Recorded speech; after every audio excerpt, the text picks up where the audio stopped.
আপনার বাস্তু বা বাড়ির পূর্ব দিকে কি এমন থাকলে আপনি দারিদ্র হয়ে যেতে পারেন।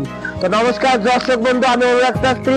আজকে বিশেষ অনুষ্ঠান এবং বিশেষ আমি বলবো যাদের পূর্ব দিকে এমন কিছু জিনিস আমরা ভুল করে ফেলি বাস্তুশাস্ত্র বিরুদ্ধে, তার জন্য আমাদের দারিদ্র হয়ে যেতে পারে। অনেকেই বাস্তুর পূর্ব দিকে স্নান ঘর করে এবং বাস্তুর দিক থেকে পূর্ব দিকটা উঁচু করে। যাদের পূর্ব দিকটা উঁচু হয় বাস্তু জমির, তাদের কি হয়, দারিদ্র যোগে পড়ে যায়। যে বাস্তুর যে মেন মালিক, বাস্তু স্বামী, সে দারিদ্র যোগে পড়ে যায় এবং তার সন্তানগুলো রোগ বাদে স্বাস্থ্যহীনতা হয় এবং বুদ্ধি লোপ পায়, লোক বাগ রেখে থাকে। তো এই জিনিসগুলো মেনে চলুন। এবং কি হয়, পূর্ব দিকে দরজা, মেন যে গেট যদি করা হয় মেন দরজার সাথে এবং অপর দরজা অগ্নি ভয় মুখ পথে যদি থাকে, সেই বাস্তুতে মামলা মোকদ্দমা, চুরি এবং আগুন লাগার সম্ভাবনা থাকে। তো এই জিনিসগুলো জেনে রাখুন